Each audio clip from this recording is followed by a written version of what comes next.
नमस्कार, आप देख रहे हैं के न्यूज इंडिया का खास कार्यक्रम जनहित और मैं हूं आपके साथ गरिमा वाजपेयी।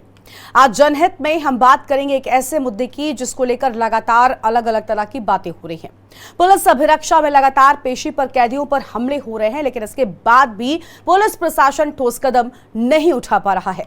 अभी बीते 15 अप्रैल को माफिया अतीक अहमद और उसके भाई अशरफ को पुलिस अभिरक्षा में मेडिकल के लिए ले जाते वक्त गोलियों से भून दिया गया। इसके बाद तो जैसे पुलिस अभिरक्षा का मखौल ही उड़ाया जाने लगा। जौनपुर में दिन दहाड़े कैदी पर गोलियों से हमला हो गया। वहीं बुलंदशहर और प्रतापगढ़ में कैदियों पर गोली मारकर और चाकू से हमला कर गंभीर रूप से घायल कर देना चीख चीख कर उत्तर प्रदेश पुलिस की सुरक्षा में भारी चूक की गवाही दे रहा है।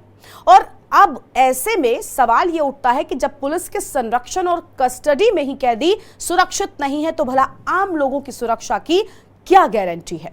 प्रतापगढ़ सेशन कोर्ट में चाकूबाजी की घटना सामने आई। अदालत से निकलते समय सीढ़ियों पर पुलिस अभिरक्षा में कैदी पर चाकुओं से हमला कर दिया गया। जिला कारागार से पेशी पर कैदी को लाया गया था। कैदी को बलात्कार के मामले में पॉक्सो स्पेशल कोर्ट में सुनवाई थी और इसी दौरान दो हमलावरों ने चाकुओं से हमला कर दिया, जिसके बाद एक हमलावर को पुलिस ने दबोच लिया, लेकिन दूसरा फरार हो गया है।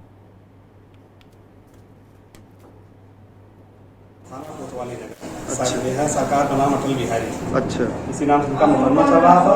अच्छा। जनपद न्यायालय प्रतापगढ़ पास्को कोर्ट में। अच्छा। पास्को कोर्ट में उनका मुकदमा चल रहा था। अच्छा। आज इनकी तारीख कैसी थी? अच्छा। हमारे यहाँ मॉर्निंग कोर्ट है यहाँ। अच्छा। 7 बजे से। अच्छा। ये लगभग 9 से 9:30 के आसपास। अच्छा। ये वहाँ थे, कोर्ट में थे। अच्छा। कोर्ट से वहाँ बैठे थे। इसमें किसी वजह से 5 जून डेट लग गई। अच्छा। और बादी मुकदमा जो लड़की की माँ थी श्यामा देवी, अच्छा, उसी का आज जो है जीरा होना था। अच्छा। जीरा होना था, बयान हो गया था 28 अप्रैल को। ठीक है। उनको जीरा लेना था। तो लड़की जो मुलजिम है अटल बिहारी, इसकी लड़की है। अच्छा। लड़की के लिए बैठा दिया था, कोर्ट बैठे पुकार बता देना हम आ जाए। हाँ। इसने हमको फोन किया कि चाचा आ जाइए, पुकार हो गई है, पेशकार सभा को बुला रहे हैं। अच्छा। उनका ठीक है बेटा 10 मिनट में पेशकार सभा बता दो, 10 मिनट में आ रहे। ठीक है। इसके बाद हम आ गए और वहाँ जो है नीचे जब यहाँ देख रहे हैं पुलिस लाकर में, यहाँ भीड़ लगी थी। अच्छा। ठीक है। भीड़ लगी थी। हमने कहा भाई क्या बात है? हाँ। एक आदमी ने कहा भाई किसी चाकू मार दिया। जब इसको देखा था पहचान के तो हमारे हाँ, आपका हाँ, हमारा ही मुकिल है ये। हाँ। और उसके बाद फिर ले गए वहाँ चिकित्सा क्या कहते हैं परीक्षण के लिए। अच्छा। दवा इलाज के लिए वहाँ पे रिपोर्ट कर दिया। और इसके अलावा बुलंदशहर में भी कोर्ट में तारीख पर आए युवक को गोली मार दी गई। जिला न्यायालय के बाहर युवक को गोली मार दी गई। पेशी पर आया युवक कोर्ट के बाहर मिठाई की दुकान पर बैठा था। इसी समय सरेआम गोलीकांड से इलाके में दहशत फैल गई। हालांकि आरोपी गोलीबाज को पुलिस ने गिरफ्तार कर लिया। बताया जाता है कि आरोपी और पीड़ित का कोर्ट में मामला चल रहा था और आरोपी के पिता की हत्या हो चुकी है और बदला लेने के लिए इस घटना को अंजाम दिया गया। ये कोर्ट परिसर के बाहर एक मिठाई की दुकान है। वहाँ पर एक व्यक्ति जो कि आज तारीख पर आया हुआ था, वो बैठा हुआ था, तभी उस पर फायरिंग हुई। जो फायरिंग करता था उसे गिरफ्तार कर लिया गया है और उसके पास से वो अवैध असला बरामद कर लिया गया है। पूछताछ में ये बात प्रकाश में आई है कि इन दोनों का विवाद चल रहा है और कुछ दिन पूर्व जो इस प्रकरण का आरोपी था जिसने की फायरिंग करी है, उसके भाई की हत्या हुई थी। और इसके अलावा बीते दिनों जौनपुर लाइन बाजार थाना अंतर्गत पेशी पर दीवानी न्यायालय परिसर में पेशी पर आए हत्या के 2 आरोपियों को बेखौफ बदमाशों ने प्रयागराज में हुए माफिया अतीक अहमद हत्याकांड की तर्ज पर दंताड़ी गोली मार दी। बड़ी कचहरी में गोली चलने से हड़कंप मच गया। गुस्साए अधिवक्ताओं ने गोली चलाने वाले बदमाश को मौके से पकड़ लिया और जमकर उसकी पिटाई कर दी।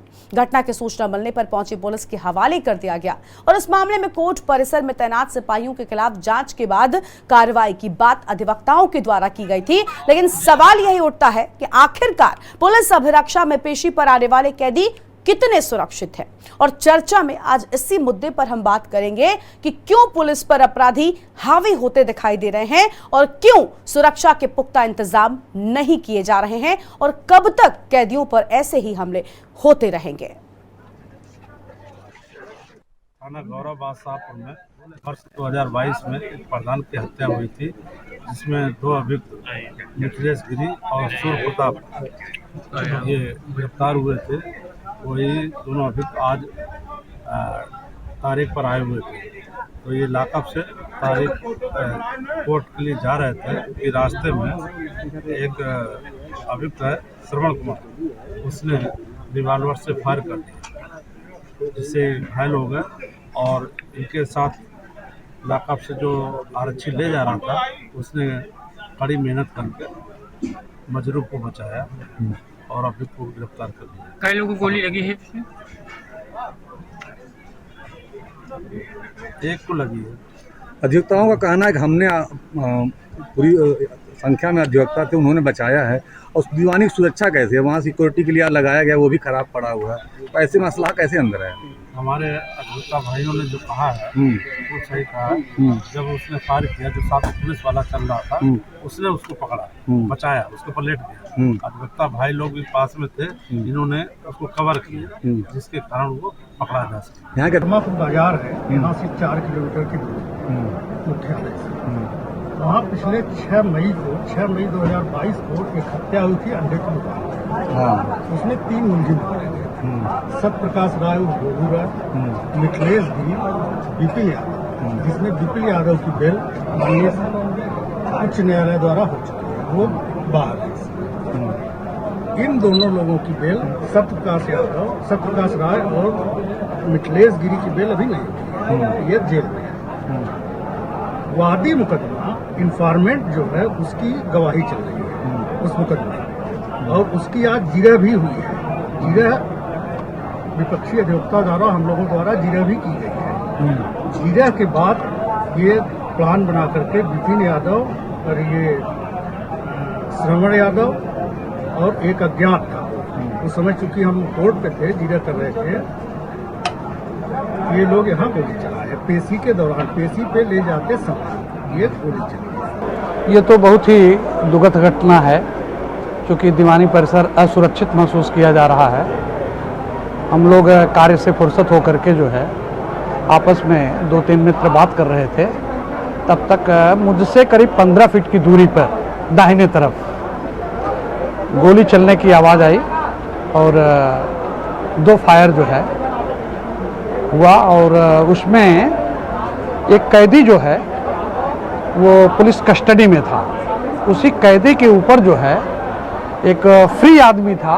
अब बताई जा रही है कि वो उसका पर्सनल कोई वो दुश्मनी थी, जिसकी वजह से उसने जो है ऐसा किया।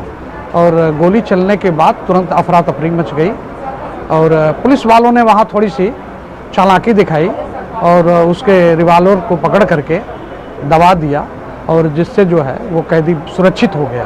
सर कचहरी परिसर में कैसे वेपन्स आ गया, सिक्योरिटी के इतने इंतजाम? हाँ, ये बहुत ही दुखद बात है, जबकि हमारे दीवानी के चारों गेट पर, सभी गेट पर वो मेटल डिटेक्टर लगे हुए हैं और मेटल डिटेक्टर के बाद भी वहाँ पुलिस फोर्स लगी हुई है। इसके बाद भी बगैर छानबीन के अपराधी जो है दीवानी परिसर में प्रवेश कर रहे हैं। यह बहुत ही दुख का विषय है।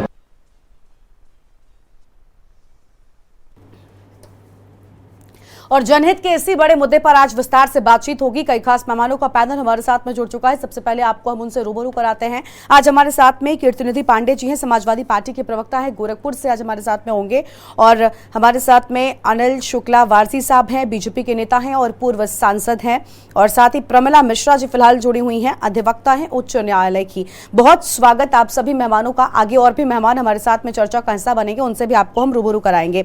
आज मैं शुरुआत करना चाहूंगी अनिल शुक्ला वारसी जी के साथ में, जो कि भाजपा के नेता भी हैं और पूर्व सांसद भी रहे हैं। शुक्ला जी, आप बताइए, क्योंकि आपकी सरकार है उत्तर प्रदेश में और जिस तरह की घटनाएं सामने आ रही हैं, कहते हैं कोर्ट कचहरी में अपराधियों को सजा मिलती है, लेकिन अगर उसी कोर्ट कचहरी परिसर में अपराधी पुलिस पर हावी होते नजर आए तो भला सुरक्षा की क्या गारंटी दे रही है? आप तो उत्तर प्रदेश पुलिस की बड़ी बड़ी बातें करते हैं, आप तो कहते हैं कि ये उत्तर प्रदेश की पुलिस है जिससे माफिया और गुंडे खौफ खाते हैं, लेकिन उसी उत्तर प्रदेश पुलिस की आंखों के सामने गोलियां चल जाती हैं और पुलिस खड़ी की खड़ी रहती है। देखिए, बहुत हद तक तो अपराध पे कंट्रोल हो गया है लेकिन अभी कुछ लोग ऐसे हैं जिनको शायद अपने जान से प्यार नहीं है और वो इस तरह की वारदात करने को तैयार हो जाते हैं। सरकार और पुलिस उनसे सख्ती से निपटती है और मैं समझता हूं कि जो पहले रोजमर्रा घटनाएं हो रही थी उन पे काफी हद तक लगाम लगा है। तमाम दुर्दांत अपराधी हैं, उनके इनकाउंटर हुए हैं, 3000 से ऊपर हाफ इनकाउंटर हुए हैं। बड़े स्तर पे जो आप एनकाउंटर्स को लेकर आप यहाँ पर बखान कर रहे हैं, आप जिन एनकाउंटर्स का बखान कर रहे हैं, क्या आपको वो तस्वीरें, हमने अभी अपनी रिपोर्ट में आपसे चर्चा की शुरुआत से पहले कई सारी तस्वीरें दिखाई, कई सारी बाइट्स दिखाई, कई अलग अलग जगहों की घटनाएं भी दिखाई जहां पर कचहरी परिसर के भीतर पुलिस अभिरक्षा में गोलियां चल जाती हैं। मैं आपसे चाहती हूं, क्योंकि आप अपने पुलिस की काबिलियत का बखान करते फिरते हैं, आपकी सरकार करती है, आप बताइए कि आखिर अगर ऐसी सुरक्षा पुलिस कस्टडी की है तो आखिर जो आम जनमानस, जो सड़क पर घूमता आम आदमी है, उसकी सुरक्षा कैसे कर रही है आपकी पुलिस, जिनकी सुरक्षा के लिए वो जिम्मेदार है सबसे पहले, जब उन्हीं की नहीं कर पा रहे तो आम जनमानस कैसे सुरक्षित महसूस करेगी? इसके प्रति जवाब दें। महिमा जी पहले भी अनिल जी मेरा नाम गरिमा है, अनिल जी मेरा नाम गरिमा है। गरिमा जी पहले भी इस तरह के अपराध हुए हैं। मैंने तो देखा है कि जो मोटरसाइकिल पे लेके जा रहे हैं पुलिस और बीच में अपराधी बैठा है तो मोटरसाइकिल को गिरा करके अपराधी को मार दे रहे हैं।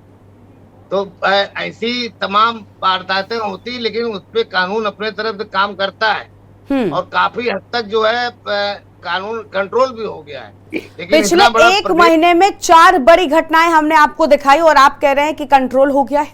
आपको लग रहा है कि ये कंट्रोल, अगर इसको कंट्रोल कहते हैं तो आप अति किसको कहते हैं, मैं ये जानना चाहती हूँ। क्योंकि इतना बड़ा प्रदेश है और इस तरह के अभी भी कुछ लोग हैं जिनको शायद अपनी जिंदगी से प्रेम नहीं है और वो समझते हैं कि जिंदगी तो ऐसे खिलवाड़ है, वो इस तरह के कदम उठाते हैं। तो अगर ये कर रहे हैं तो सख्ती से उनके साथ निपटा जाएगा। सर वो क्या कर रहे हैं इस पर बात करना अलग चीज है ना, वो करेंगे उनको सजा मिलेगी, लेकिन आखिर उनको ऐसा करने क्यों दे रही है उत्तर प्रदेश की आपकी पुलिस? बड़ा सवाल ये है ना, आप अपनी पुलिस कस्टडी, पुलिस सुरक्षा को लेकर सवाल क्यों नहीं देखते? आप ये क्यों नहीं देखते कि इतनी लापरवाह सुरक्षा, इतनी लापरवाही पुलिस की नजर आती है कि पुलिस के सामने गोलियां चल जाती है और पुलिस हाथ पर हाथ धरे बैठी रहती है? मुझे लगता है पुलिस की अभिरक्षा को और मजबूत होना चाहिए। अगर कोई पुलिस कर्मी लापरवाही करता है तो उसके खिलाफ भी कार्रवाई होगी, ऐसा नहीं है। कानून तो अपना काम करता है, सुरक्षा में सिपाही इसीलिए लगाए जाते हैं, लेकिन अगर उनसे कोई चूक हो रही है तो उनको भी दंडित किया जाएगा। सर अगर दंडित किया जा रहा होता और वाकई में सही सुरक्षा हो रही होती कैदियों की, जो आरोपी होते हैं, कैदी होते हैं, अगर इस तरह की सही चीजें हो रही होती तो ये बराबर घटनाएं नहीं होती। खैर आपके पास लौटूंगी। समाजवादी पार्टी के प्रवक्ता हमारे साथ में जुड़े हुए हैं कीर्तिनिधि पांडे जी। पांडे जी बहुत स्वागत आपका भी। वर्तमान में आपने देखा किस तरह की घटनाएं हुई। उत्तर प्रदेश के प्रयागराज में अतीक अशरफ हत्याकांड को पूरे देश ने देखा, विदेशी मीडिया तक में इस खबर को दिखाया गया और अभी 4 और घटनाएं जो पिछले 1 महीने के भीतर ही हुई हैं वो भी हमने आपको हमारी टीवी स्क्रीन पर दिखाया है। उत्तर प्रदेश पुलिस जिसका बखान करते सरकार थकती नहीं है, उसी पुलिस अभिरक्षा में मौजूद लोगों को गोली मारकर मौत के घाट उतार दिया जाता है। पुलिस हाथ पर हाथ धरे खड़ी रहती है, देखती रह जाती है। क्या कहेंगे आप इस पुलिस अभिरक्षा पर, पुलिस की सुरक्षा पर?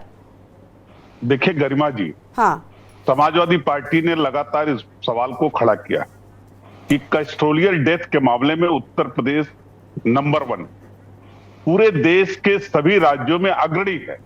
और ये बात मैं नहीं कहता, बाकायदा लोकसभा के अंदर गृह राज्य मंत्री ने जब अपनी रिपोर्ट पेश किया, उस रिपोर्ट में भी उन्होंने कहा है कि यूपी सबसे आगे। उस रिपोर्ट में गृह राज्य मंत्री भाजपा की सरकार है, उन्होंने कहा कि यूपी नंबर 1 है इस मामले में और अकेले यूपी में लगातार मौतों की संख्या बढ़ती गई है। अगर हम बात करें जब से भारतीय जनता पार्टी की सरकार आई है, 1 अप्रैल 17 से अगर 31 मार्च 18 तक की बात करें तो 390 लोगों की पुलिस कस्टडी में मौत हुई, जिसमें 10 लोगों की लॉकअप के अंदर मौत हो। 1 अप्रैल 18 से अगर 31 मार्च 19 तक की बात करेंगे तो 452 लोग की पुलिस कस्टडी में मौत हुई, जिसमें 12 लोग लॉकअप के अंदर मारे गए। 1 अप्रैल 18 से 31 मार्च 20 तक की बात करिए तो 400 लोगों की मौत हुई, जिसमें 3 लोग लॉकअप के अंदर। 1 अप्रैल 20 से 31 मार्च 21 तक करिए तो 443 जिसमें 8 लोगों की मौत लॉकअप हुई। और इस पर लगातार हमारे नेता आदरणीय अखिलेश यादव जी ने भी ट्वीट के माध्यम से सदन के अंदर कहा कि कस्टोडियल डेथ के मामले में उत्तर प्रदेश लगातार अग्रणी दिशा में चल रहा है।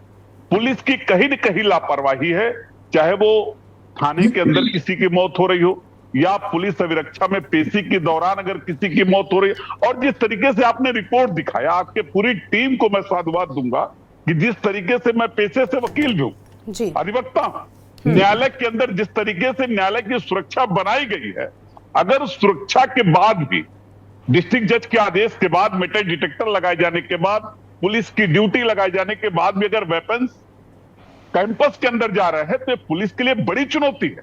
ये उत्तर प्रदेश सरकार की कानून व्यवस्था को चुनौती दे रहे हैं और कानून व्यवस्था का लगातार सरकार बखान करती रही है। और अगर कैंपस के अंदर कोई घटना होगी तो हमारे जैसे अधिवक्ताओं की जान भी खतरे में है। बिल्कुल बिल्कुल भी खतरे में है। बिल्कुल, साफ सजा तौर दिलाने पर के लिए अग्रणी दिशा में रहता है, उसका जान भी खतरे में। बिल्कुल, ये सरकार की लापरवाही है, सरकार के अफसरों का नियंत्रण पुलिस के लोगों पे नहीं है, मानवाधिकार का खुलमखुला उल्लंघन है। और इस पे कड़ी निगरानी सरकार के अफसरों को रखनी चाहिए, जिससे इस तरीके की घटनाओं को रोका जा सके। कम से कम कैंपस, कचहरी का कैंपस तो सुरक्षित हो, जहां अधिवक्ता लगातार अपराधी के खिलाफ ही लड़ता है, न्याय के लिए लड़ता है, अन्याय के खिलाफ लड़ता है, उसका जान भी असुरक्षित है आज के डेट। ये स्थिति है उत्तर प्रदेश के अंदर। कानून व्यवस्था पूरी तरीके से ध्वस्त है और इस बात को हम लोग लगातार कह रहे हैं कि अगर उत्तर प्रदेश जी ठीक है कीर्तिनिधि जी आपके पास लौटेंगे। हमारे साथ में अधिवक्ता उच्च न्यायालय की मौजूद है प्रमिला मिश्रा जी, उनके पास चलते हैं, उसके बाद अपने संवाददाताओं के साथ जुड़ेंगे। प्रमिला जी बहुत स्वागत आपका। प्रमिला जी, अभी यहाँ पर पांडे साहब ने कहा कि देखिए जब अगर कोर्ट कचहरी परिसर में इस तरह की घटनाएं होती हैं तो ऐसे में न सिर्फ आम जनमानस बल्कि अधिवक्ताओं की जान भी खतरे में रहती है, क्योंकि कब उस गोली का शिकार कौन बन जाएगा ये किसी को पता नहीं होता। आप बताइए, एक तरफ उत्तर प्रदेश पुलिस की उनकी खूबियों का खूब बखान किया जाता है, दूसरी ओर पुलिस अभिरक्षा में ही कैदियों के साथ, आरोपियों के साथ इस तरह की घटनाएं हो रही हैं। पूरे देश में किस तरह से ये चर्चा का विषय रही है, फिर चाहे अतीक अशरफ हत्याकांड ही क्यों ना हो या आज बाकी के अन्य जगहों पर जिस तरह से, चाहे वो प्रतापगढ़ हो, जौनपुर हो या बुलंदशहर, इस तरह की घटनाएं सामने आई हैं। क्या कहेंगी आप? और एक बड़ी आम जनमानस के बीच कहावत है कि पुलिस और अधिवक्ताओं की हमेशा ठनी रहती है। आप बताइए, आप मतलब क्या निकलकर सामने आ रहा है? क्योंकि पुलिस ही अगर सुरक्षा नहीं कर पा रही है, जो उनकी अभिरक्षा में ही है, उनकी गिरफ्त में है, उनकी कैद में है, तो आम जनमानस की सुरक्षा भला वो क्या करेंगे जिनकी फिलहाल जिम्मेदारी नहीं मिली है? सबसे पहले तो आपकी पहली बात का जवाब देते हैं, जो अधिवक्ताओं की संबंधित है उसमें हमारे अधिवक्ता भाई बंधुओं की भी थोड़ी सी एक चूक है। हाई कोर्ट में आके कोई इस तरह लेके नहीं चला आता है। उसका कारण है कि वहां पे प्रॉपर चेकिंग होती है और हम विरोध नहीं करते हैं जब हमारे अधिवक्ताओं की भी चेकिंग होती है तब। सिविल कोर्ट में या डिस्ट्रिक्ट कोर्ट में कहीं भी होता है तो वहां पे ये दिक्कत आती है, अगर अधिवक्ताओं के साथ आप चेकिंग करने लगते हैं, कुछ करने लगते हैं, तो वो तुरंत सड़क पे उतर आते हैं, विरोध करने लगते हैं। तो इनको भी वहां पे समझौता करना पड़ेगा कि आप अधिवक्ताओं को चेकिंग करिए, उनकी मुंशी की चेकिंग करिए, सबके करिए। गया तो किसी न किसी इन्हीं के माध्यम से ही गया, अंदर गया है सामान, क्योंकि अधिवक्ताओं के सामान की चेकिंग नहीं होती, उनके बस्ते की चेकिंग नहीं होती, उसी में सामान चला गया होगा।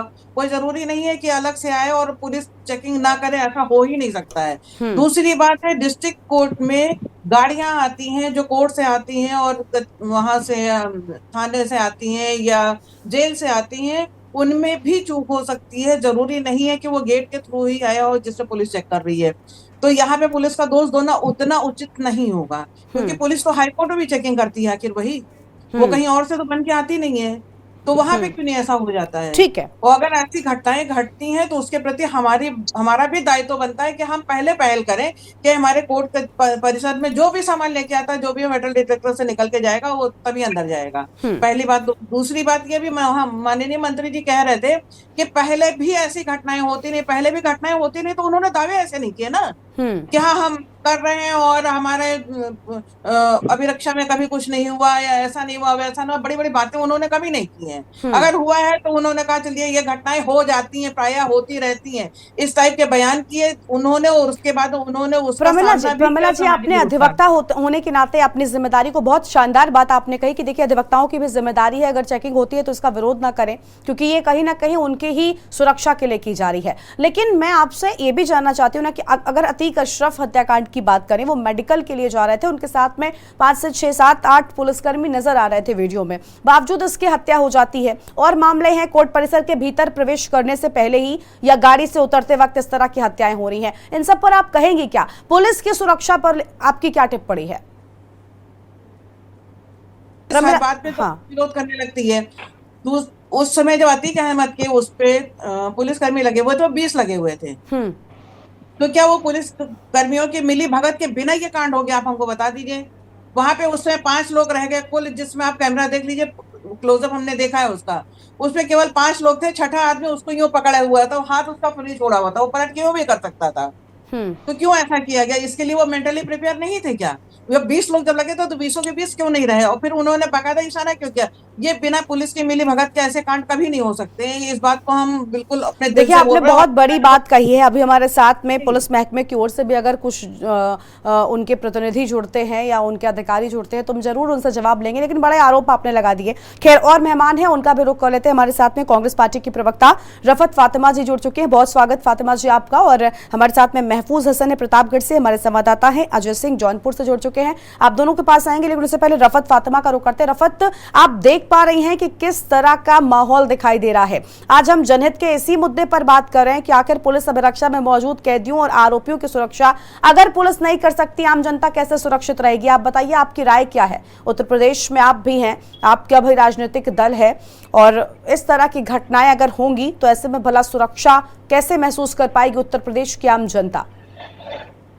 बेहद दुखद और चिंताजनक है किस तरीके से ये हत्याएं, जो भी मारपीट होती है, हत्याएं हो रही है पुलिस अभिरक्षा में, ये बेहद चिंताजनक और साथ में कानून व्यवस्था की धज्जियां उड़ा रहे हैं। हाँ। आप पुलिस अभिरक्षा में आज ये एक लंबा इतिहास है। एनसीआरबी के डाटा कह रहे हैं कि अभी 2017 से 2022 तक के 44 मौतें ऐसी हुई हैं जो पुलिस अभिरक्षा में हुई।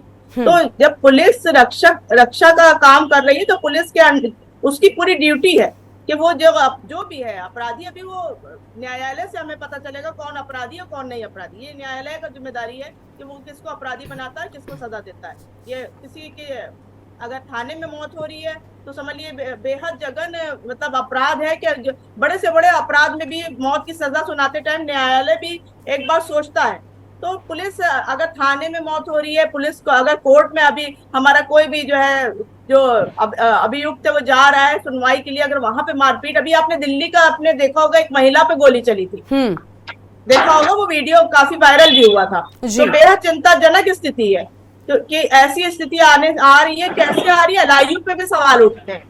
एलआईयू कहाँ है? उसकी जिम्मेदारी से वो कितना कितनी चुस्त दुरुस्त दिख रही है, ये भी एक बड़ा सवाल है कि वो क्यों नहीं पहले से पता करती है कि कौन क्या वो लिए हुए हथियार लिए हुए, कौन कोर्ट में किस तरीके से घुस रहा है और कौन किस पे निशाना साध रहा है। तो ये भी बड़ा सवाल है। और जहां तक पुलिस की रवैया है, पुलिस खुद ही न्याय का काम करने लगती है। कहीं कहीं ऐसा भी देखा गया है कि न्यायालय के जाने से पहले ही थाने में मौत हो जा रही है, तो उसको तो एक किसी पे हाथ उठाने का भी एक तरीके से औचित नहीं बनता है कि पुलिस किसी पे हाथ उठाए। उसको न्यायालय में पेश करा जाना एक पहला उसका प्राथमिक जो उद्देश्य होना चाहिए। ठीक है, यानी आपकी ओर से भी पुलिस पर गंभीर आरोप लगाए जा रहे हैं कि कहीं ना कहीं पुलिस की बड़ी लापरवाही, बड़ी गलती रहती है, जिसके चलते इस तरह की घटनाओं को अपराधी अंजाम दे पा रहे हैं। और सबसे बड़ी बात कि पुलिस पर अपराधी पुलिस के कार्य क्षेत्र में ही हावी दिखाई देते हैं, वो कोर्ट परिसर हो, कचहरी परिसर हो, थाने में अगर इस तरह की घटनाएं होंगी तो भला मैं तो ये कहती हूँ कि पुलिस आम जनता की सुरक्षा क्या करेगी, खुद अपनी सुरक्षा कर ले। इस पर हम आगे भी विस्तार से बातचीत करेंगे। जनहित का ये मुद्दा लगातार जारी है। फिलहाल जनहित में वक्त हो रहा है एक छोटे से ब्रेक का, कहीं मत जाइएगा, जल्द हाजिर होंगे। नमस्कार, जनहित में एक बार फिर से आप सभी का स्वागत है। आज हम बात कर रहे हैं कि आखिर पुलिस अभिरक्षा में लगातार इस तरह से अपराधियों और आरोपियों पर अगर हमले होते रहेंगे तो आखिर पुलिस क्या कर रही है। पुलिस जब खुद की सुरक्षा नहीं कर पा रही, अपनी सुरक्षा में जो कैदी हैं, जो आरोपी हैं, उनकी सुरक्षा नहीं कर पा रही, तो भला आम जनता को वो सुरक्षा क्या प्रदान करेगी। और इसी मुद्दे पर विस्तार से बातचीत करने के लिए हमारे साथ में मेहमानों का खास पैनल लगातार मौजूद है। अब महफूज हसन के पास चलते, प्रतापगढ़ से हमारे संवाददाता हैं जो कि हमारे साथ जुड़े हुए हैं। महफूज, प्रतापगढ़ में जिस तरह की घटनाएं हुई, आखिर आम जनता, आम जनमानस उसमें जिम्मेदार किसको मानता है? क्या वो मानता है कि पुलिस की लापरवाही के चलते इस तरह की घटनाएं होती हैं? महफूज, प्रतापगढ़ जनपद में जहां एक तरफ सुरक्षा की बात की जाए तो मेटल डिटेक्टिव लगे हुए हैं, पुलिस वहीं पर जी महफूज बोलिए। आवाज जा रही है? जी आपकी आवाज आ रही है, महफूज बोलिए। जी, सुरक्षा की बात की जाए, जहां प्रतापगढ़ न्यायालय में जब इसके पहले घटनाएं गैर जनपद में हुई थी, तो उसके बाद जो है प्रतापगढ़ की सुरक्षा को बढ़ा दिया गया था। पुलिस की बात की जाए तो पुलिस ने भी चारों तरफ जो है सुरक्षा की दृष्टि से सभी जो भी वहां पर मौकिल जाते थे, जो भी वहां मुकदमा लड़ने जाते थे, उनकी जांच पड़ताल होती थी, उनकी बाकायदे तलाशी होती थी। वहीं गेट पर पुलिसकर्मी खड़े रहते थे, यहाँ तक कि अधिवक्ताओं की भी तलाशी होती थी। ऐसे में अगर जो है कोई आदमी वेपन लेके अंदर चला जाए, चाकू लेके अंदर चला जाए, वो भी न्यायालय परिसर के अंदर, जहां पर बाकायदे कोर्ट लगती है, कोर्ट के बाहर जब सीढ़ी से उतर रहा था, जो बंदी था, जो पुलिस अभिरक्षा में था, वो सीढ़ी से उतर रहा था, उसी समय उसकी गला रेत कर हत्या करने का प्रयास किया गया। फिलहाल जैसे ही उसका हाथ पकड़ के गले पे चाकू लगाया, वैसे ही उसने हाथ को झटका, और उसके बाद जो बगल में सिपाही खड़ा था वो दौड़ के चाकू पकड़ा, जिसकी वजह से सिपाही के भी हाथों में चोट लग गई। आपको बता दें, ये पूरा मामला फिलहाल जान माल की कोई किसी तरह से नुकसान तो नहीं हुआ, लेकिन पुलिस कार्यशैली पर एक बड़ा सवाल उठता है कि इस तरह से पुलिस अभिरक्षा में, न्यायालय में, जहां पर लोग सरेंडर करे जाते हैं, जहां पर लोग जब जानते हैं कि यहीं से मुझे न्याय मिलना है, और वहां पर अगर किसी की हत्या हो जाए या हत्या की आशंका रहे, तो ऐसे में पुलिसिया कार्यशैली पर बड़ा सवाल है। जी बिल्कुल, पुलिस की कार्यशैली पर बहुत सारे सवाल खड़े होते हैं, और साथ ही जब उत्तर प्रदेश पुलिस की बड़ी बड़ी बातें कही जाती हैं, जब उनकी खूबियों के बखान किए जाते हैं, तब और ज्यादा सवाल उठते हैं कि आखिर किस तरह की सुरक्षा वो दे रहे हैं। और हमारे साथ में अलग अलग मेहमान जुड़ रहे हैं। हमारे साथ में एक जैन साहब भी जुड़ चुके हैं, जो कि एक्स डीजीपी रहे हैं लखनऊ से। सर, आपका बहुत स्वागत आज की हमारी चर्चा में। मेरे पास और संवाददाता भी हैं, लेकिन अब मैं आपसे ही शुरुआत करती हूँ। जैन साहब, आप बताइए, उत्तर प्रदेश पुलिस को खुद उत्तर प्रदेश के मुख्यमंत्री ने कई बार महान बताया। उन्होंने कहा कि उत्तर प्रदेश की पुलिस माफियाओं की कमर तोड़ने का काम कर रही है। हम माफियाओं, गुंडों, मवालियों को पाताल से निकाल कर सामने लाएंगे और उन्हें सजा दिलाएंगे। लेकिन सजा कौन देगा? क्या अपराधियों को अपराधी ही सजा दे देंगे? क्या अपराधियों को पुलिस सजा दे देगी? क्योंकि जिस तरह की घटनाएं फिलहाल वर्तमान के समय में हुई हैं, पिछले कुछ वक्त में अगर आप नजर डालें, आपको नहीं लगता कि उत्तर प्रदेश की पुलिस सवालों के घेरे में खड़ी है, कटघरे में खड़ी नजर आ रही है? नहीं, पहली बात तो ये आपके चैनल पे डिस्टर्बेंस बहुत ज्यादा है। जरा आप अपनी टीम को मैं प्लीज बाकी के जो मेंबर्स हमारे साथ में जुड़े हुए हैं, सभी मेहमानों से कहूंगी कि जब वो बोले तब अनम्यूट करें। फिलहाल के लिए आप म्यूट करें, ताकि हम सभी की बात को सही से समझ सकें। प्लीज। देखिए, मेरा ये मानना है कि इसमें बहुत जल्दबाजी होगी कि पुलिस कस्टडी में अक्यूज को लेके जाया जा रहा है कोर्ट, और उसमें अगर अटैक हो जाता है, स्वाभाविक है कि कड़ी सुरक्षा होनी चाहिए। ये पता नहीं होता है कि किस केस में जो वादी पक्ष है वो छुड़ाने का प्रयास करेगा गोली मार के। और आप ये देखिए, जितने भी केसेस अभी हाल में हुए हैं, सब में गिरफ्तारियां सुनिश्चित की गई हैं और कड़ी कार्रवाई ऐसे अभियुक्तों के विरुद्ध हो रही है। ये कहना, देखिए प्रॉब्लम क्या है, सबसे बड़ी 2-3 चीजें समझनी होंगी। उसकी तलाशी, कोर्ट्स में जो एडवोकेट्स आते हैं, मुवक्किल आते हैं और लोग आते हैं, कोर्ट में वकील बहुत तलाशी को बड़ा विरोध करते हैं, और हर जगह हम लोगों ने मेटल डिटेक्टर्स लगवाए हैं और उसके थ्रू निकलना नहीं चाहते हैं। डोर फ्रेम DFMD लगे हैं, HHMD लगे हैं, पर वो तलाशी नहीं देना चाहते हैं। इससे वेपन्स वगैरह कभी कभी अंदर पहुंच जाते हैं। जो भी घटनाएं हुई हैं देश में, उसका एक बहुत बड़ा कारण ये है। ठीक है। दूसरा इसका बहुत बड़ा कारण जो है, जो मैं समझ सकता हूं, वो है कि न्यायिक प्रक्रिया में हमारे कंट्री में बड़ा विलंब है, और वादी पक्ष जो है वो मारा घूम रहा है। कभी आज तारीख लग गई, आपको बस 1 मिनट के लिए रोक रही हूँ। जैन साहब, आपको 1 मिनट के लिए रोक रही हूँ। अजय और महफूज, प्लीज आप लोग अपने आप को म्यूट कर लें, ताकि हम जैन साहब की आवाज ठीक से सुन सके, क्योंकि आसपास की जो आवाज है वो हम तक आ रही है, जिसके चलते डिस्टर्बेंस हो रहा है। प्लीज अनम्यूट करें। मैं जब आपके पास आऊंगी उसके बाद अनम्यूट कीजिएगा। फिलहाल म्यूट करिए। आप लोग बाहर हैं, जिसके चलते आसपास की आवाज आ रही है। जैन साहब, आप अपनी बात पूरी करिए। तो देखिए, न्यायिक प्रक्रिया में हमारे कंट्री में बड़ा विलंब हो रहा है, और इसीलिए आप देखते होंगे कि हैदराबाद में एनकाउंटर हुआ, जिसमें 4 रेपिस्ट जिन्होंने एक लड़की को, एक मेडिकल प्रैक्टिशनर को जला के मार दिया था, उसको कितना वेलकम पूरे देश ने किया और कितनी वहां पे तालियां बजी। वजह यही है कि न्यायिक प्रक्रिया में जो बहुत विलंब हो रहा है, तो कभी कभी जो वादी पक्ष है वो अपना आपा खो बैठता है और उसको लगता है कि इसमें आर पार कर लिया जाए। जेल में उसका बस नहीं चलता है, तो जब वो जेल से कैदी लाए जाते हैं तारीखों पर, तब वो इस प्रकार की घटना कारित करने का प्रयास करते हैं। ऐसा नहीं होना चाहिए। यूपी पुलिस का दायित्व तो बनता है कि ऐसे सभी लोगों को सुरक्षा प्रदान जैन करें। साहब, आप जिस घटना का एग्जाम्पल दे रहे हैं, हैदराबाद में पुलिस की ओर से एनकाउंटर किए गए थे उन चारों ही लोगों के जिन्होंने इस जघन्य अपराध को अंजाम दिया था।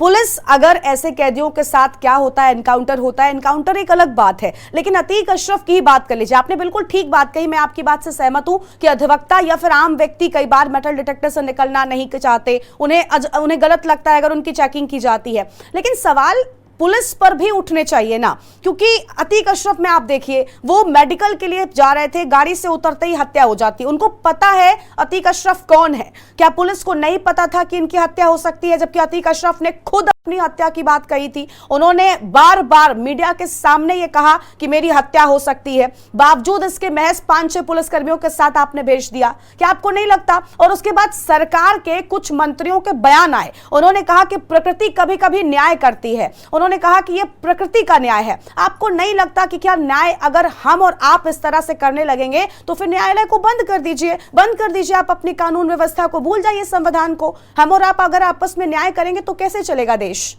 डेमोक्रेसी है, हर मंत्री को, हर किसी को अपना बयान देने का अधिकार है। यूपी पुलिस उससे नहीं चलती है। 5 मेंबर कमीशन अपॉइंट हुआ है, जो एक्स चीफ जस्टिस हैं इलाहाबाद हाई कोर्ट के, उनकी अध्यक्षता में कमेटी पूरे की पूरी छानबीन कर रही है। 17 पुलिसकर्मी एक बार सस्पेंड हुए हैं, 5 SHO सिपाही सब एक बार सस्पेंड हुए हैं, और जब रिपोर्ट आएगी तो और भी जो कार्रवाइयां उनके द्वारा रिकमेंड की जाएंगी वो सब कार्रवाइयां होंगी। पुलिस डिपार्टमेंट में कभी भी जो लैप्सेस होते हैं, जो कमियां होती हैं पुलिस कर्मियों की, उनके लिए कभी बख्शा नहीं जाता है, और मेरे विचार से बख्शा भी नहीं जाना चाहिए। लेकिन आपको लग रहा है कि क्या फिलहाल कमी है? क्योंकि लगातार आज हम जिस मुद्दे पर बात कर रहे हैं, ये 1 महीने की 4 बड़ी घटनाएं हैं। आपको लग रहा है, मैं बस छोटे से कम शब्दों में जानना आपसे चाहती हूँ कि कमियां हैं? इसके लिए जरूरी है कि वीडियो कॉन्फ्रेंसिंग से सुनवाई अधिकांशतः जनपदों में प्रारंभ होनी चाहिए। ये जो प्रक्रिया है कि सबको लाद के गाड़ियों में लाते हैं, वो उतनी सुरक्षा उसमें मिल नहीं पाती है। 30-30, 40-40 कैदी एक वैन में बैठ के लाए जाते हैं। ये इनके लिए स्पेशल सुरक्षा का या तो प्राविधान हो, इसमें पहले से इंटेलिजेंस हो कि इसके ऊपर अटैक हो सकता है, इसमें वादी पक्ष बड़ा आक्रामक है, और तो ऐसे में अधिक सुरक्षा प्रदान की जानी चाहिए। ये आपका कहना बिल्कुल सही है। ठीक है, कि पुलिस जुड़े तो हैं भाई, चल रहा। ठीक है जैन साहब बिल्कुल मैं आपके पास आऊंगी, और मेहमान हैं उनका भी रुख कर लेते हैं। देखिए, जैन साहब हमारे साथ में हैं, उन्होंने भी इस बात को माना है कि ये बिल्कुल ठीक है कि सुरक्षा और कड़ी और तगड़ी होनी चाहिए, ताकि न्यायालय तक मामला पहुंचे और कम से कम सच और सही और गलत के बीच जो सजा देनी है, जो आरोप तय होने हैं, वो न्यायालय करे। सबके काम सुनिश्चित किए गए हैं, इसलिए इन चीजों का ध्यान रखना भी जिम्मेदारी है। प्रतापगढ़ से हमारे साथ में एक तरफ महफूज बने हुए हैं, दूसरी ओर अजय सिंह जौनपुर से हैं। जौनपुर से अजय का रुख करते हैं। अजय, जौनपुर में जिस तरह की घटना सामने आई, कौन जिम्मेदार है आखिर, और जनता वहां पर आसपास मौजूद लोग किसे जिम्मेदार मान रहे हैं? लापरवाही किसकी रही, क्यों आखिर इस तरह की घटना हुई?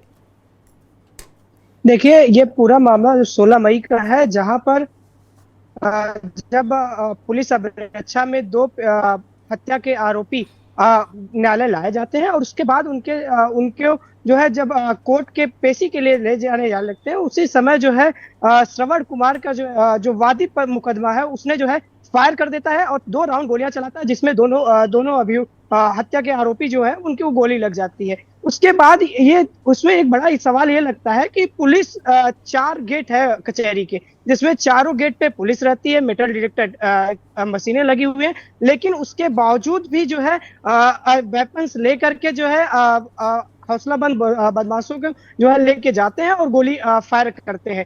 तो ये कहीं ना कहीं एक बड़ा सवालिया निशान जो है पुलिस के जो वहाँ पे अधिकारी और सारे लोग लगे हुए हैं उनमें एक बड़ा सवालिया निशान खड़ा हुआ कि आखिर कैसे वो वेपन्स को लेके जाते हैं। तो जो वहाँ पे वकील है, आम जनता है, वो यही कहती है कि इसमें पुलिस की बड़ी लापरवाही है। और आपको बता भी दें कि गेट नंबर 3 से जब इसकी जांच कराई गई जो है कप्तान के द्वारा, तो उसमें ये सामने आया कि गेट नंबर 3 से ही जो है वेपन्स को ले आया गया था, जिसके कड़ी में उनमें एक उपनिरीक्षक और 5 कांस्टेबल को निलंबित भी किया गया था। जी बिल्कुल, देखिए यानी साफ तौर पर देखिए लापरवाही रही। हर गेट पर मेटल डिटेक्टर था, बावजूद इसके लोग वेपन्स लेकर प्रवेश कर गए। कैसे कर गए ये भी जिम्मेदारी है, क्योंकि हर गेट पर पुलिसकर्मी तैनात होते हैं। आखिर क्यों उनकी ओर से प्रॉपर चेकिंग नहीं की गई, ये भी एक बड़ा सवाल है। समाजवादी पार्टी के प्रवक्ता और कांग्रेस की ओर से बने हुए, फिलहाल बीजेपी के हमारे साथ में थे लेकिन अभी नहीं जुड़े हुए हैं, वरना उनसे हम जवाबदेही जरूर उनकी होती और उनसे पूछते हैं कि भाई आपकी प्रशासन, आपकी सरकार में किस तरह से पुलिस काम कर रही है।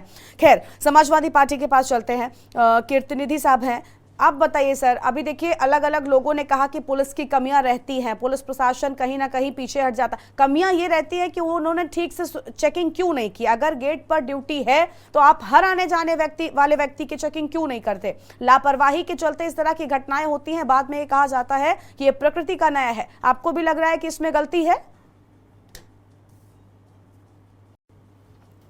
कीर्तिनिधि साहब पहले अनम्यूट करें, उसके बाद अपनी बात पूरी करें। हेलो जी बोलिए, आपकी आवाज जी आ रही है, बोलिए। मैंने कहा कि जिस तरीके से जैन साहब ने कहा कि सारे न्यायालय पे मेटल डिटेक्टर लगे हैं, प्रॉपर जांच होती है, वकील इसका विरोध करता है, तो या तो डिस्ट्रिक्ट जज कोर्ट का मालिक होता है, हर जनपद में डिस्ट्रिक्ट जज कोर्ट का मालिक है, उससे बात करें पुलिस प्रशासन के लोग, या तो सुरक्षा हटा दी जाए या तो सबकी प्रॉपर चेकिंग कराई जाए। दो में से एक ही रास्ता। और बिना प्रॉपर चेकिंग के अगर इसी तरह लोगों का प्रवेश होगा तो मैंने कहा ना, कैंपस के अंदर पीड़ित हो, अपराधी हो, न्याय दिलाने वाला अधिवक्ता हो, सबके जान पे खतरा लगातार बना है। और दूसरी बात, प्रकृति का न्याय तो सबके साथ होता है। अभी जैन साहब और आप दोनों हैदराबाद की घटना का जिक्र कर रही थी और कि पूरा देश ताली बजा रहा था, लेकिन उन पुलिस वालों के साथ क्या हुआ? जिसने इनकाउंटर किया उस पुलिस वाले सबके सब मुलजिम हो गए, सबके सब जेल गए, सबको न्यायालय ने जेल भेज दिया, सबके खिलाफ मुकदमा लिख दिया 302 का। इस तरीके से पुलिस, देखिए उत्तर प्रदेश में ये हालात आए। उत्तर प्रदेश के अंदर ये हालात इसलिए हैं कि कहीं न कहीं सरकार के इशारे पर जो इस तरीके के लगातार इनकाउंटर्स हो रहे हैं, जिसकी वाहवाही भी सरकार ले रही कि मैंने इतना इनकाउंटर कराया, इतने अपराधियों का इनकाउंटर मैंने कराया, जिसका श्रेय लगातार लेने की मंत्रियों में होड़ मची, उससे भी पुलिस कहीं न कहीं निरंकुश हो रही, पुलिस पर नियंत्रण कम हो रहा है सरकार, और इसी वजह से इस तरीके की घटनाएं लगातार बढ़ रही है उत्तर प्रदेश। और इसीलिए उत्तर प्रदेश कस्टोडियल डेथ के मामले में नंबर 1, मानवाधिकार का भी उल्लंघन खुल्लम खुला। और इस मामले में सरकार को चेतना चाहिए और लगातार ऐसे पुलिस अफसर जो निरंकुश है उनके खिलाफ कड़ी कार्रवाई सुनिश्चित करनी। ठीक है, यानी आपको लगता है कि सरकार को सख्त कार्रवाई करनी चाहिए और पुलिस अधिकारियों पर भी नजर होनी चाहिए। अगर इस तरह से खुली छूट दी जाएगी और इस तरह के लगातार कांड होते रहेंगे तो भला पुलिस पर कौन विश्वास कर पाएगा। और आमतौर पर ये बात कही जाती है कि पुलिस हमारी सुरक्षा करती है, लेकिन जब पुलिस जिनकी सुरक्षा कर रही है, जिनकी जिम्मेदारी मिली हुई है, अगर उनकी सुरक्षा नहीं हो पाएगी तो भला आम जनमानस के मन में किस तरह का विश्वास जगेगा। खैर, लखनऊ से हमारे साथ में रफत फातिमा साहब है, कांग्रेस की प्रवक्ता हैं। फातिमा साहब, अभी देखिए सपा के प्रतिनिधि हैं, वो यही कह रहे हैं कि सरकार की गलती है, सरकार ने फ्री हैंड दिया हुआ है, पुलिस अधिकारी अपनी मनमानी कर जाते हैं, कई बार इसके चलते भी इस तरह की घटनाएं सामने आती हैं। आपको भी लग रहा है कि सरकार को एक्शन लेना चाहिए, पुलिस अधिकारियों पर भी सिर्फ जनता के बीच में एक मैसेज देना है कि भाई हमारी पुलिस तो बिल्कुल सख्त हो गई है, हमारी पुलिस माफियाओं की कमर तोड़ रही है, लेकिन दूसरी ओर उन्हीं माफियाओं को किस तरीके से अपराधी सरेआम पुलिस के सामने गोली मार कर चले जाते हैं और पुलिस मूक दर्शक बनी खड़ी रहती है।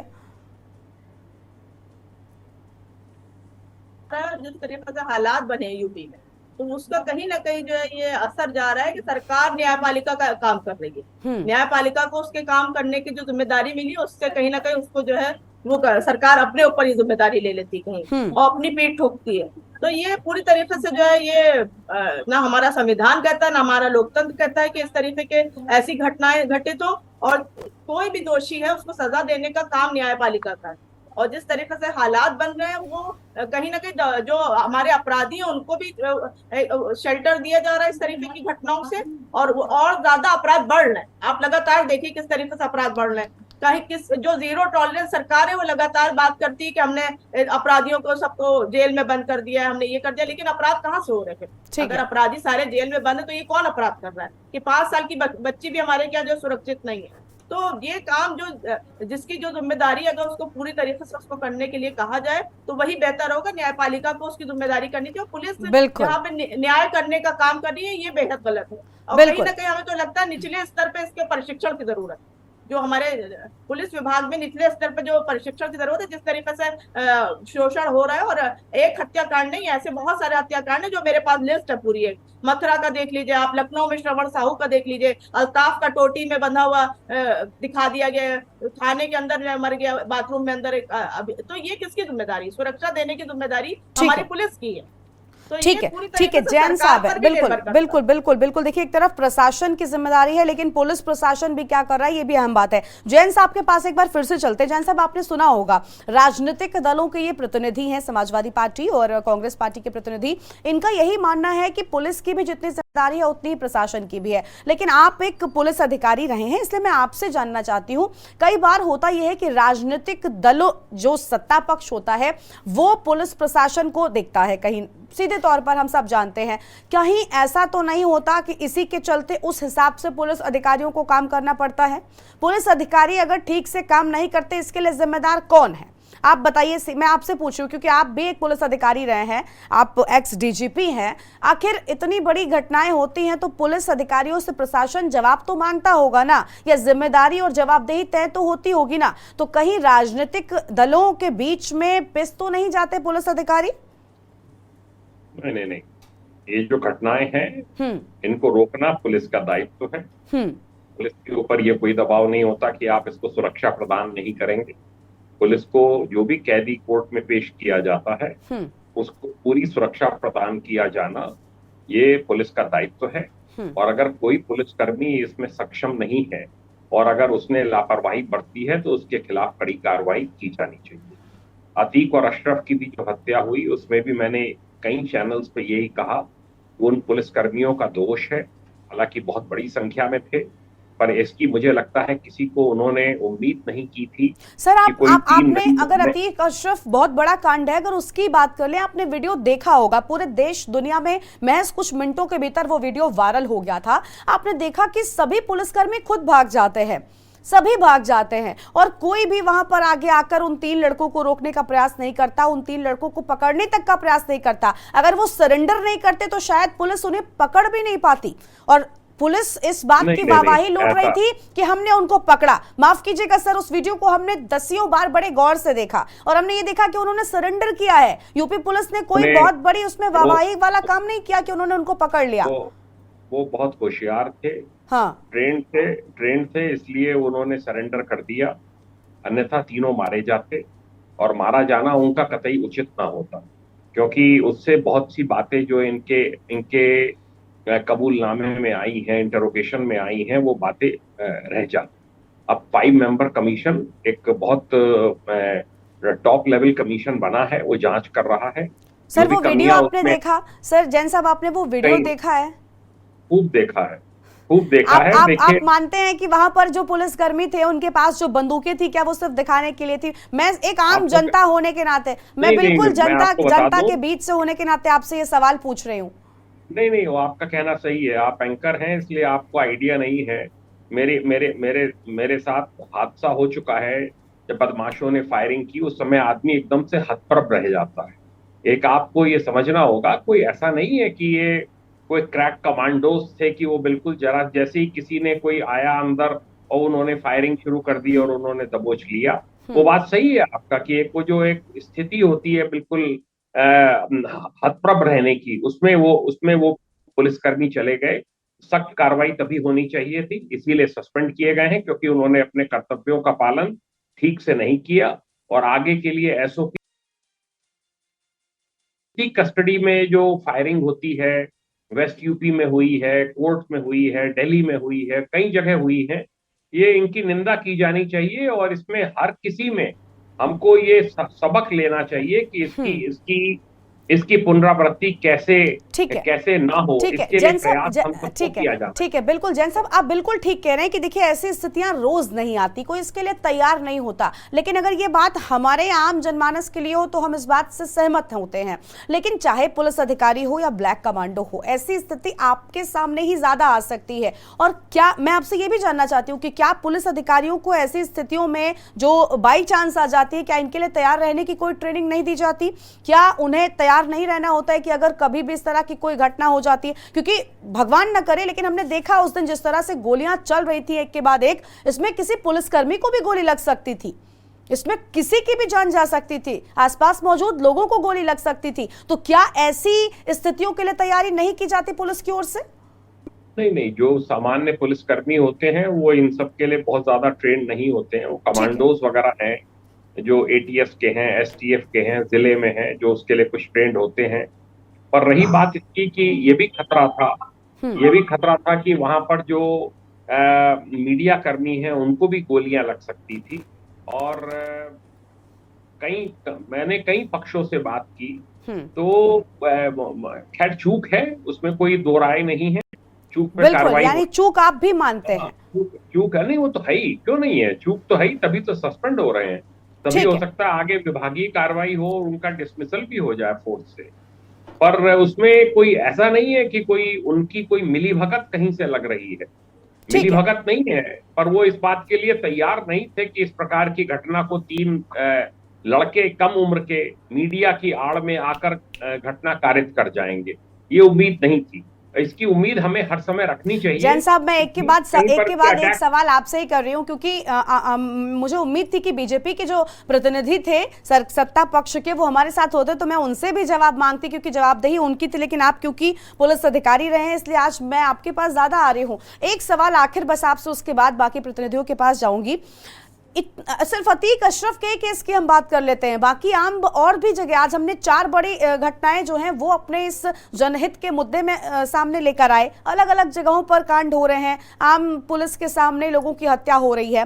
लेकिन अगर अतीक अशरफ के मामले की बात कर लें, सर, अतीक अशरफ ने एक बार नहीं 10 बार ये बात कही थी कि मेरी हत्या उत्तर प्रदेश में हो सकती है। उसके परिवार के लोग कह रहे थे कि उसकी हत्या करवा दी जाएगी। राजनीतिक लोग या फिर उनके जो गैंगस्टर बाकी के उनके साथी हैं, उनके पुराने लोग रहे हैं, वो उनकी हत्या करवा सकते हैं। परिवार अंदेशा जता रहा था, खुद चिट्ठी लिखकर अवगत कराया था कोर्ट को। बावजूद इसके क्या उत्तर प्रदेश के प्रशासन को यह बात नहीं पता थी कि इतने बड़े माफिया जिसको खुद की हत्या की आशंका है, उसके लिए अनट्रेंड पुलिस ऑफिसर्स लगा दिए गए? महज 5 से 6 की गिनती। आपको नहीं लगता इस बात पर यहाँ पर और लोग होने चाहिए थे?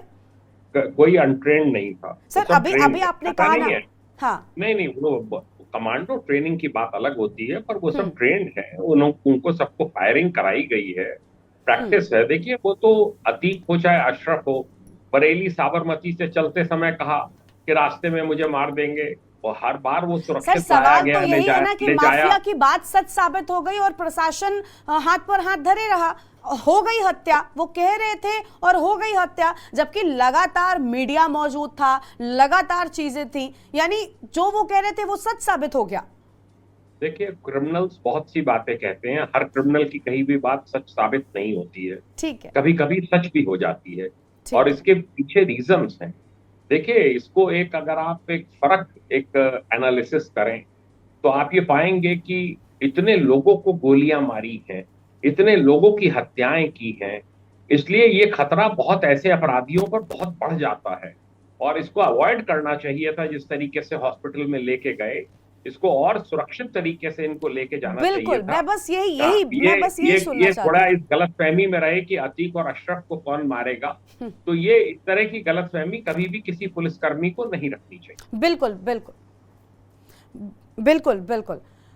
और हमारे साथ प्रतिनिधि बने हुए हैं गोरखपुर से, एक तरफ जहां पांडे जी हमारे साथ सपा से हैं, उनके ही पास चलते हैं। पांडे जी, आप ये बताइए, अभी हमारे साथ में डीजीपी साहब थे, एक्स डीजीपी जैन साहब, उन्होंने भी देखिए यही कहा कि कहीं ना कहीं चूक हुई है, और आप भी कह रहे हैं कि भाई प्रशासन की कमी रही, और आपको लग रहा है कि पुलिस प्रशासन ठीक से काम नहीं करता, इसलिए भी क्योंकि सत्ता पक्ष सही से जवाब नहीं लेता, अतीक अशरफ के मामले में हो या बाकी के मामले में हो, कहीं ना कहीं उत्तर प्रदेश पुलिस का सिर्फ बखान किया जाता रहा, उनकी खूबियां गिनाई जाती नहीं, लेकिन उनको सही तरीके से ट्रेन तक नहीं किया जा रहा है। और किस माफिया, इवन माफियाओं तक की सुरक्षा में अगर इस तरह के पुलिसकर्मी लगाए जाएंगे जो इतने ट्रेंड नहीं है कि ऐसी स्थितियों में अपनी गोली चला सकें, तो फिर कैसे सुरक्षा हो रही है? कुछ कहना चाहेंगे? आपकी आखिरी प्रतिक्रिया मुझे चाहिए जल्दी से।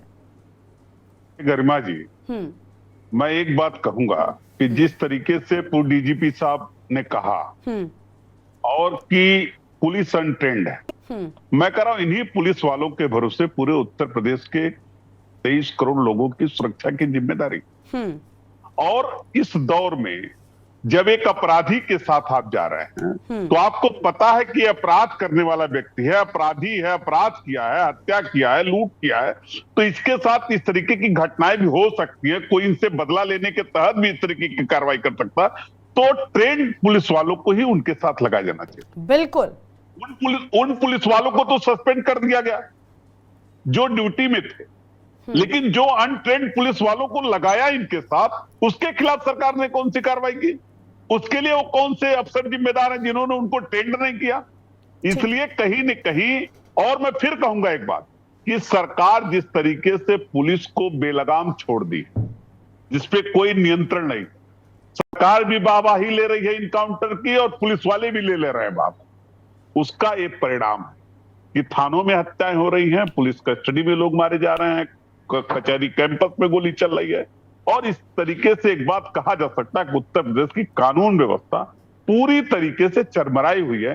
केवल फर्जी वाहवाही उत्तर प्रदेश की सरकार लूटने का काम कर रही है। ठीक है, तो भाई सुरक्षा में कितनी सक्षम है यूपी पुलिस, आज इसी मुद्दे को लेकर हमने विस्तार से बातचीत की। आप सभी मेहमानों का बहुत बहुत शुक्रिया आज की हमारी इस चर्चा में आने के लिए और अपनी बात रखने के लिए। तो देखिए, पुलिस की कस्टडी में डर का माहौल है, और सबसे बड़ी बात यह है कि आखिर कस्टडी में क्यों हत्याएं, ये जिम्मेदार बताएं, इसी को लेकर आज हमने विस्तार से बातचीत की। ये बड़ा सवाल कि आखिर अगर उत्तर प्रदेश पुलिस, जिसकी खूबियां खुद सरकार गिनती है, खुद उनके मुख्यमंत्री कहते हैं कि ये उत्तर प्रदेश की पुलिस है जो माफियाओं को पाताल से निकाल कर लाती है, ये माफियाओं को जिंदा तक नहीं रहने देती, माफियाओं की कमर तोड़ने का काम कर रही है। लेकिन सबसे बड़ा सवाल कि क्या सिर्फ माफियाओं पर नजर रखी जाएगी? क्या उन आरोपियों, उन कैदियों की सुरक्षा भी पुलिस कर रही है जिनकी सजा दिलाने के लिए न्यायालय तक ले जाया जा रहा है? उस वहां पर पहुंचने से पहले ही उन पर गोलियां चल जाती हैं, उनको मौत की घाट उतार दिया जाता है। ऐसे में बड़ा सवाल है कि जब पुलिस खुद लोगों की सुरक्षा नहीं कर पा रही, जिनकी जिम्मेदारी मिली है, तो भला आम जनमानस में वो सुरक्षा का भाव कैसे जगाएंगे, और उत्तर प्रदेश